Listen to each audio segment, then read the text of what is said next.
The production budget is based upon the sales budget. We need to know how much we're planning on selling in order to know how much we need to produce.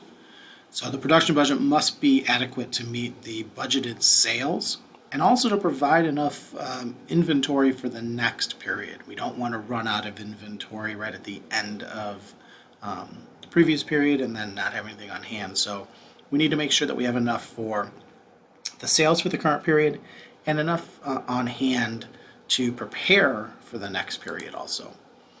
So here's another example. The management at Royal Company wants ending inventory to be equal to 20% of the following month's budgeted sales in units. So based upon what we budgeted our sales for the next quarter, next month, next month, we want to make sure we have 20% of it on hand. So not only do we need enough to cover this month, but we want to make sure that we have 20% of next month's on hand. So on March 31st, we started with 4,000 units on hand. So that was what was left over from first quarter to help us prepare for April and the second quarter. So budgeted sales, that comes from the sales budget. So those are all givens here. And we're going to add the desired ending inventory. So what was the percentage of next month that we needed?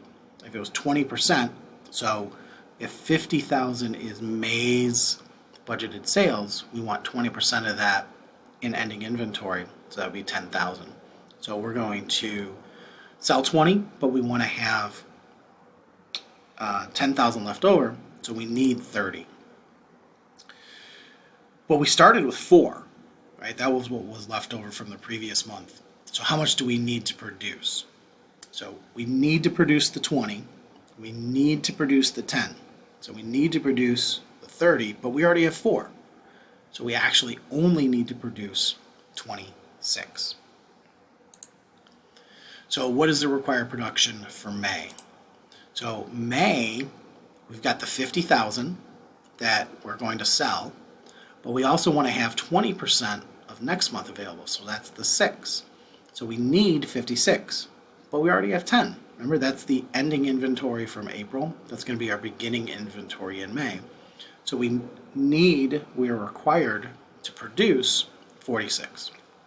The 50 for May, the 6 for June is 56, but we have 10 left over from April, so we only need to make 46.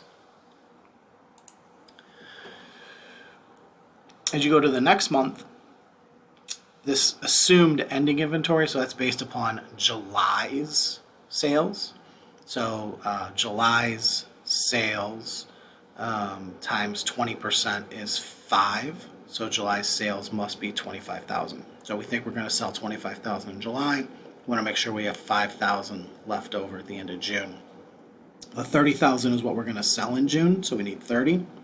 We need the 5 that's left over. That means we need 35. But we're starting with 6. Remember, we got the 6 from last month. So we need to produce 29 in June. The interesting thing here is they don't always add up across, because your ending inventory is for the quarter is going to be the ending inventory for June. And your beginning inventory for the quarter is going to be your beginning inventory from April. So we're going to sell 100,000. We need to make sure we have 5,000 left over. That means for the quarter we need 105,000. But we started the quarter with 4, so we need to produce 101. They do add up along the bottom and they add up along the top, but the ending inventory is going to be for the quarter is going to be the same as June, and the beginning inventory for the quarter is going to be the same as April. I'm going to pause this video here, and we'll come back with the direct materials budget in a separate video.